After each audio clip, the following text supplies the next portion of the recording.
Yeah. We back with another one. Yeah. What's going on, Juco? We reacting over here. I'm El Jefe. We just gonna like and subscribe. Have fun. Kick back. Myth Cartel. Y'all like and subscribe because you're gonna love it. This is Smith Cartel channel. Go ahead and like, subscribe. We gonna keep going fed until we go live. I'm El Jefe, the big boss, kicking at Third Coast. We going, running, smiling, man. We doing the most to my family. I wish you the best. Remember what Jefe taught you, boy. Say it with your chest. Big boy, big boss. I rock it in the South. Got these folks slugs and all this gold shining in my mouth. I'm the man, understand. Like and subscribe. We gon' keep spinning the block until we get it right. Yeah, that's real. Like and subscribe, that's the channel. We keep it real, give you more than you can handle. Yeah, like and subscribe. Smith Cartel, I'm El Jefe.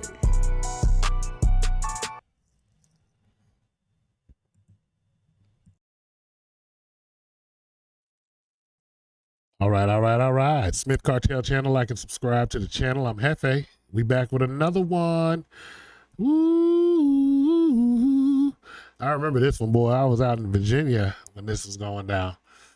The guys I had left Texas went to Virginia, man, and I think right around this time, Alita had passed away.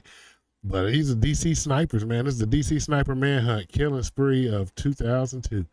So we're gonna check it out, see what's going on. They chopped it down. It ain't no long documentary. It's just a short video. You know what I'm saying? 11 minutes. So we're gonna see what's going on because I remember that. Let's see what they got going down. Day, October 2nd, 2002. In the quiet suburbs of Washington, D.C., a former Army marksman and his teenage protege transform a blue Chevy Caprice into a mobile sniper's nest, unleashing a reign of terror on innocent bystanders that would soon grip the nation. As the pair carried out a calculated series of shootings meant to disguise a far more personal motive, launching one of the largest manhunts in American look like Bill Cosby on that This right there, the is the young Bill infamous Cosby. true story of the DC snipers.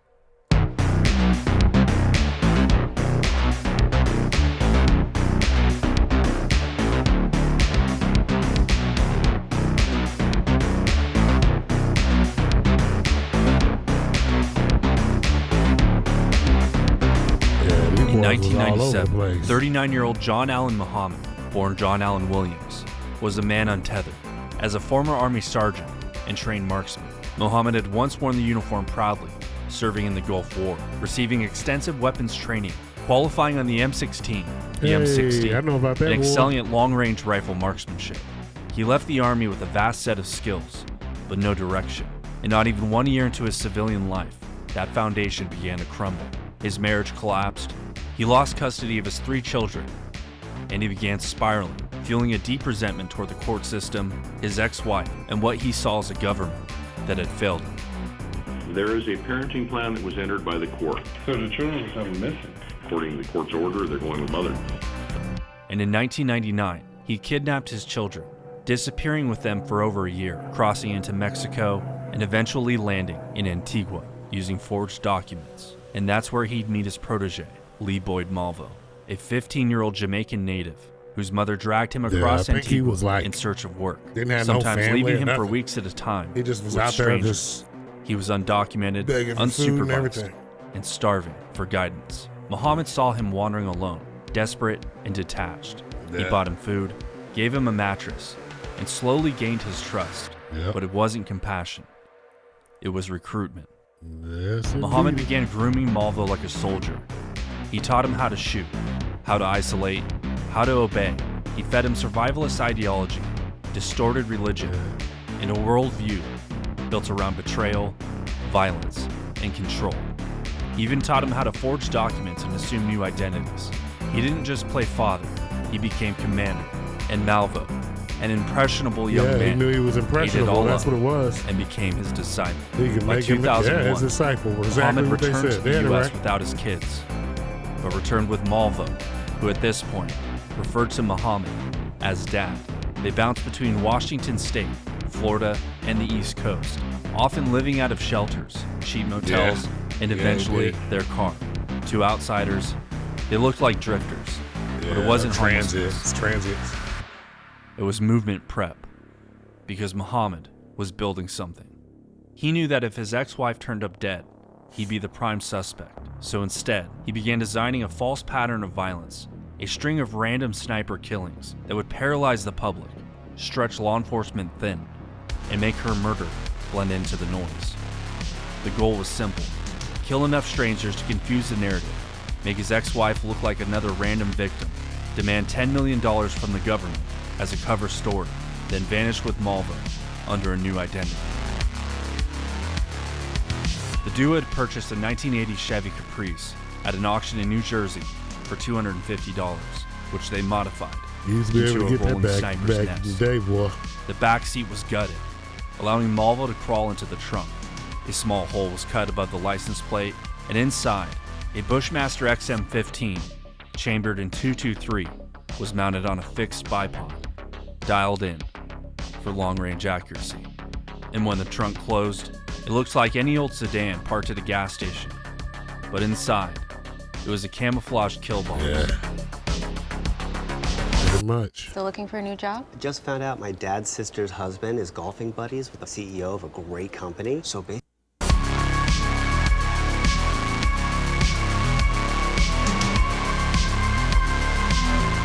They was just hitting people. They didn't care On who it October was. 2nd, they began with a test kill. At a Wheaton grocery store parking lot in D.C., Malvo crawled into the trunk and put his sights on 55-year-old James Martin. When the shot rang out, Martin dropped instantly, one round to the torso.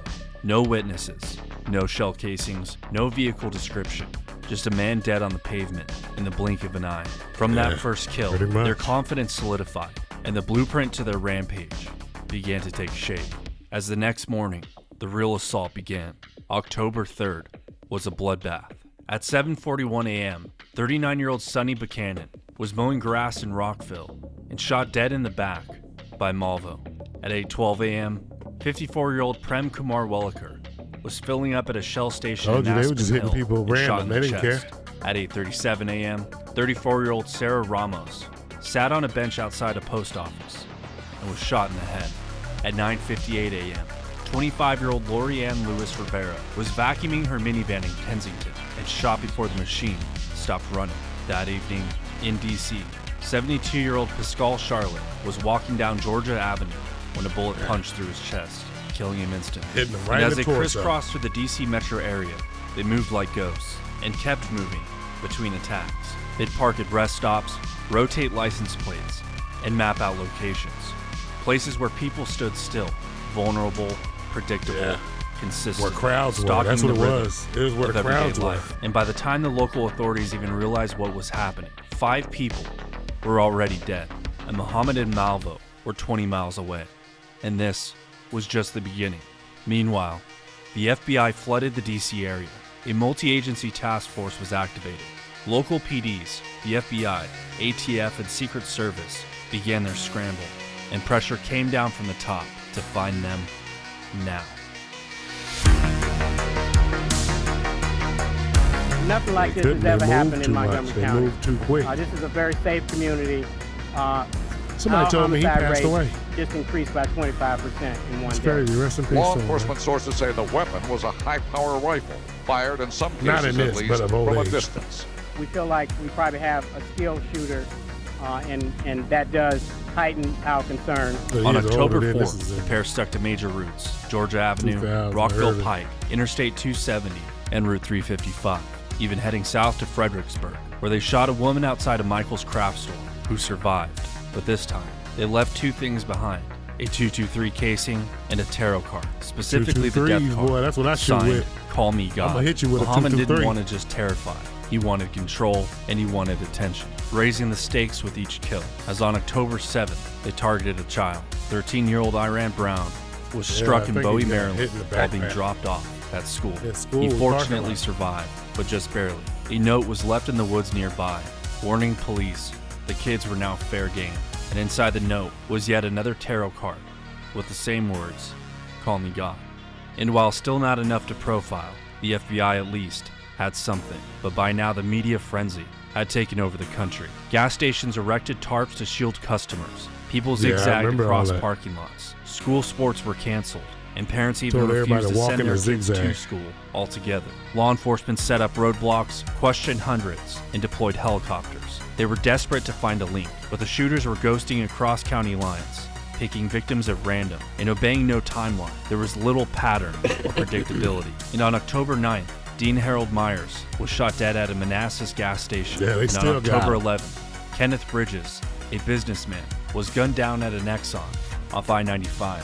And on October 14th, Linda Franklin, an FBI analyst, unrelated to the case, was loading her trunk outside a Home Depot in Falls Church when the sniper struck her in the head while her husband was standing just feet away. But Yeah, I remember fortunately, that one. he was a crucial witness and described the blue Caprice Yep, to a T. we saw And the after a Caprice. Ponderosa Steakhouse shooting in Ashland, Virginia, police found another letter. In it, Yeah. Mohammed implemented his $10 million ransom tactic, his attempt to escape the murder spree. And in the letter, he mocked law enforcement and referenced a prior murder in Montgomery, Alabama, a clue which led police to dust old fingerprints, one of them that matched Malvo's. And that name led straight to John Muhammad. And now, for the first time, they had suspects. Yeah, they suspect. Now it was a manhunt. Yeah. Good morning. Don't say anything. Just listen. What are the people that are causing the killing in your area? It's crazy, man. It says, call me God. Sir, any Get your information people- is at Montgomery County Police Hotline. We're not investigating the murder. Would you like the number?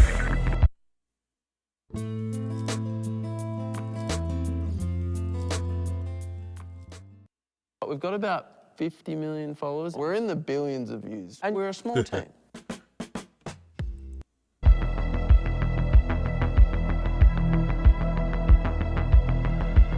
My bad.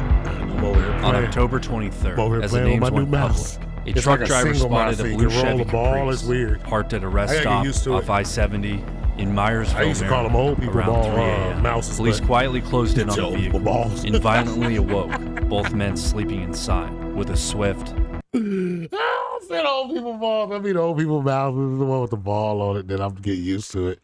It's so I can use it with one. Indecisive. Use it and do stuff. felony takedown. And after 23 It days also of got terror, a keyboard on it, the pair like a little surrendered mini keyboard, but without I a don't. fight. Hey, show. I don't want to show it because Bushmaster they ain't was sponsored recovered from me. the trunk, still mounted. Everything was still there. Had everything set. 10 dead, 3 wounded. John Muhammad was tried in Virginia, found guilty, and executed by lethal Yeah, injection. he got executed right in away. The boy 2009. didn't know. I think he's still Malvo, alive. being Malvo. 17 at the time, was sentenced to multiple life terms without the possibility He's of still parole. alive. I As think for the Malvo's victims' still families, Malvo. no sentence undoes Still alive. what was done. True enough. I mean, I was a monster. If you look up the definition, I mean, that's what a monster is. I was a ghoul. I was a thief. I stole people's lives. It's crazy. Yeah, man. In memory of the victims, man. Shout out to them, man. Shout out to them. It's crazy, man. I mean, you know, it's crazy. But hold on, we ain't done with that. That's just a part. We reacted to that. Now we're gonna do this other one. So hold on. All right, so let's get back to it, man. Let's get back to it. Let's get this thing loaded up and ready. Let's check Thursday, October 17th. This is going to be 2019. the cartel. A convoy of Mexican craziest special cartel forces shootout. pushed their way 700 through the Sicaras Tres Rios neighborhood versus of 35 Culiacan special and forces. storm a Let's see. safe house, capturing Hope Ovidio y'all ready. Guzman Lopez. And these guys ain't playing no games, okay? That's why they call us the Smith Cartel, because we play no games. 0 games, period. 10 toes down. So check it out. We're going to watch it. Let's see what's going on. The son of El Chapo, alive. And what was meant to be a quick capture-kill mission quickly turned into They an going all-out for El war. Chapo, As within son. minutes, over 700 Sicarios Yeah, and they wasn't convoy playing. after convoy of improvised armored vehicles surrounded the Special Forces team, trapping them within the safe house. Wow. And after a hellish So this is 7-hour real siege life of the city, raid. Hey, the they real life doing the movie The Raid in this mother.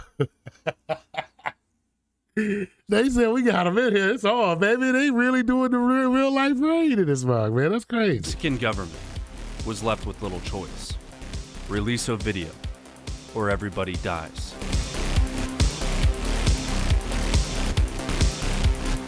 Yeah. I mean, they wasn't playing. They said serious business right there. Anybody feel like listening to Scarface, Tony Montana right now?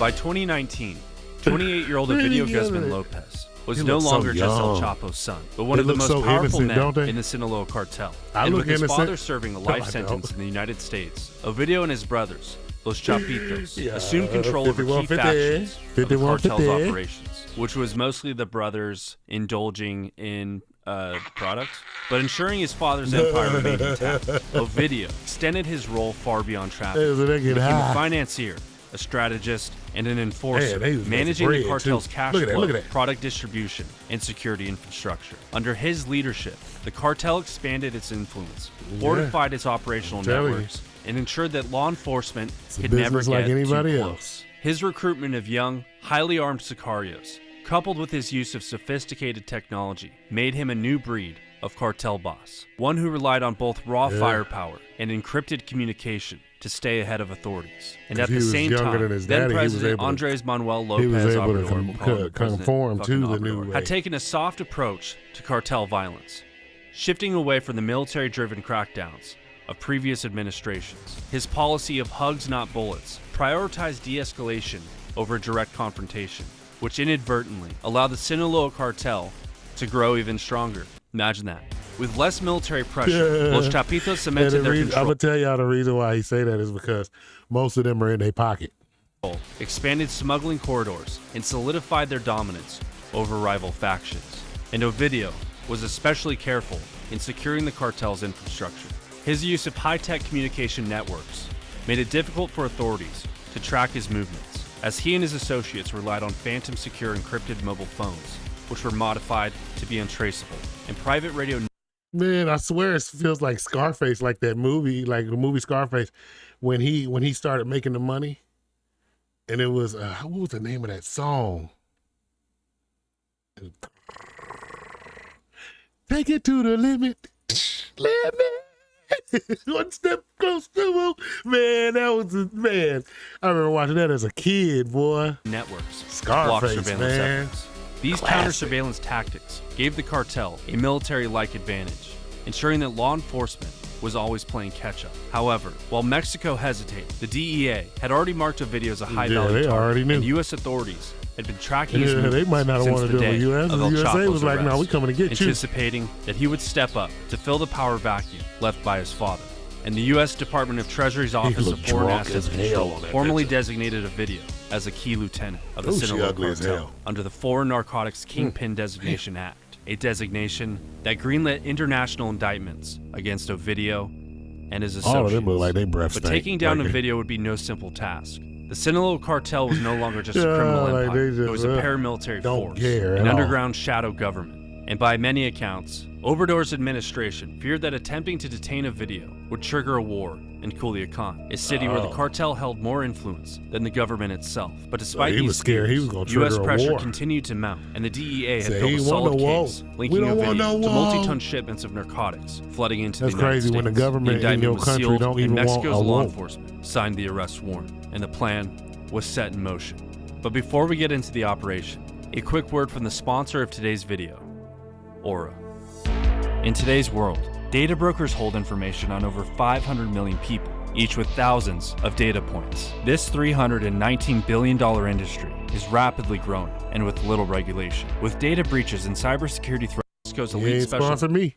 Sorry, y'all. I got something that'll cheer you up, Jack. I go the other way. Let my knees go. Yep. That's the jam, boy. With HubSpot's Breeze Customer Agent, you can scale up without slowing down. Forces unit, the GAFE, a highly trained division within the Mexican army, and their orders were clear. Hit Ovidio's safe house in the upscale Tres Rios neighborhood of Culiacan and capture him, dead or alive. And on October 17th, the day of the operation, a convoy of 35 police officers and special forces operators approached Ovidio's safe house at approximately 2:30 p.m. And upon arrival, the forces encountered gunfire but managed to push and breach the safe house, detaining Ovidio within minutes, but by 2:35 p.m., 700 Sinaloa cartel gunmen began to mobilize, and within 30 minutes, hundreds of heavily armed sicarios flooded the streets, employing improvised armored vehicles, 50 caliber rifles, rocket launchers, and heavy machine guns, effectively besieging the city within 30 minutes of Ovidio's capture. And the special forces team within the safe house had no choice but to establish a defensive perimeter. Hey, they organized better than they did. That's why you don't go into the enemy territory. You bring them to you. By 3:30 p.m., Culiacan is fully under That's siege. one of the Cartel forces rules of power, attacked just so military you know, I got units the across book the and I city, got a post and for it. reinforcements attempting to reach the special forces unit, holding a video, the laws of blocked by power. roadblocks of burning vehicles, or outright ambushed and forced to retreat. By 4 p.m., a full-scale war breaks out in Culiacan. Military outposts and police stations are targeted by cartel forces. Hey, they Gunfights going erupt after across the everybody. city, They going trapping after the whole civilians within the police. chaos. And reports surface that cartel This gunmen is why the are cartel beginning to run storm Mexico. military housing complexes, capturing soldiers and their families. And by 5 p.m., confirmed hostages are taken, with reports indicating that at least 8 soldiers have been abducted. Then, by 5:13 p.m., the cartel sends a message to the government. Release Ovidio or executions will begin. And as 6 p.m. approached, the Mexican military becomes overwhelmed. And reports still indicate that cartel reinforcements are still arriving, and the worst is yet to come. And Oh my God. They said they overrun and they still coming. What the? President Obrador is Y'all briefed better help these on the mother- situation. You know what I'm saying? Military commanders warn that a prolonged fight will result in mass casualties, including civilians, police, and Man. soldiers. And by 7 p.m., the That decision look like is made. Saudi. Ovidio Guzman will be released. Reluctant, the I don't special know if it's the forces way the team camera obliged, shaking when it was cutting doing it, Ovidio it looked loose. like. And upon his release, the cartel's immediate de-escalation I've of been to Mexico hostilities numerous allowed the times, man. special forces team to withdraw Not from lately. the area If it looked like that, relatively unscathed. But the real damage was already done. Ovidio just proved to the world that he has more power than his own government. Yeah. And this sense of security only empowered the cartel to deepen their influence throughout Mexico. That's crazy. However, the United States government gave a stern warning to Ovidio. You're not more powerful than our government. Ooh. They ain't lying. They don't care what you got. They don't negotiate.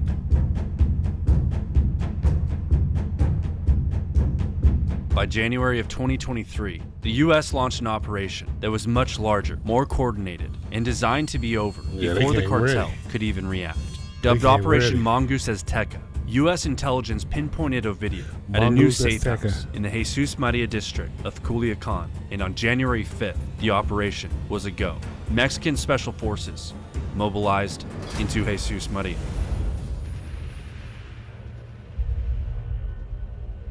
At precisely 6 a.m., the assault team intercepted a cartel convoy associated with Los Chapitos that was patrolling the area around the safe house. Within minutes, the convoy was wiped out, and the cartel gunmen never even saw it coming. With the outer security now compromised, special forces moved in on Ovidio's heavily fortified and guarded safe house, where the team was confronted by heavily armed sicarios prepared for an attack, leading to an intense close quarters Oh, battle, yeah, they're going to have a close quarter one. but it forcing ain't the going team there. to clear the safe house room by room, getting down cartel enforcers at close range. Ooh, that's close quarters. Y'all don't know how I feel to shoot in The close fight quarters, lasted man. for several minutes. You worried about a but lot the of different superior things, training man. and firepower of the Trying special to aim, forces trying to make sure you showed don't out. hit something that's Ovidio's gonna team was ricochet. neutralized, and before hit he your could target react, at the same time. he was It's a hard grabbed, shoot. It's subdued, hard. and dragged You'll out be of the dead, though. house in handcuffs, where the team's You gonna make it exfiltrated home if you immediately, know. escaping before the cartel You know? was even notified.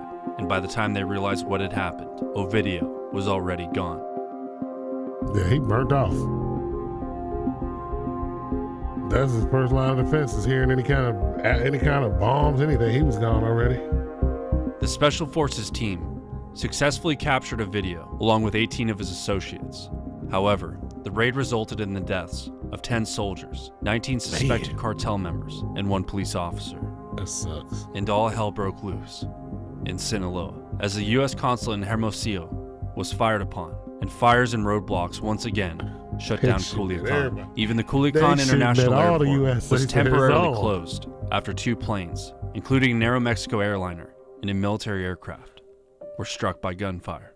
That's crazy. Ovidio was flown to Mexico City and then transferred to a federal social readaptation center, a maximum security prison in Juarez. Mexican Foreign Secretary Marcelo Ebrard confirmed an existing U.S. extradition request for Ovidio, though he also faced charges in Mexico. A federal judge placed him under a 60-day preventative detention to allow U.S. authorities to formalize their extradition petition. And by September 15th of 2023, Ovidio was extradited to the United States to face drug trafficking charges and arraigned in the U.S. District Court for the Northern District of Illinois, where he pleaded not guilty. I bet he did. He got a million people that'll step up and take that charge and be proud to. Son of the Sinaloa cartel kingpin tonight at the federal lockup in downtown Chicago after a court arraignment on drug trafficking. That's crazy, man. Yeah, his daddy's locked up too, man. No plea agreement or nothing. February 27th. He already went to court. Like I said, man, it's crazy out there, man. Mexico getting wild, got wild, man, for a whole hot minute, man. It was wild. They had people in the U.S. saying don't go out there to go vacation or nothing, man. So, you know, we put those two together, man. So y'all have them, man. Give y'all something nice because I ain't seen y'all in a minute. I figured I'd put two videos together to make one. You know what I'm talking about? We got it. Yeah. It's the cartel. Man, so y'all take care, man. Be easy, be breezy, baby. Take care of yourselves. Make sure you look good for yourself. Not for anybody else, but for you. And you know what I'm saying? Just love yourself, man. Because if you ain't nobody else gonna love you like you love yourself. So you better love yourself. Like Mo3 songs say, love myself. You ain't gotta love me. I love myself. That was one of my ringtones, boy. So I learned that at 10 years old. Shoot, ain't nobody gonna, we're actually at 5. Ain't nobody gonna love you like you love yourself. When you in that dark room by yourself and nobody else there, it's only you, baby. So love yourself, take care of yourself. Y'all live every day like it's your last, because it might be. And love it, enjoy it. Don't wake up mad all the time. Shoot, if somebody mad, distance yourself from them, man. Do what Aquariuses do. We feel the energy off, we move around. We don't play. All right, man, I'll see y'all on the next one. I'm Hefe. Y'all be breezy, baby. All right.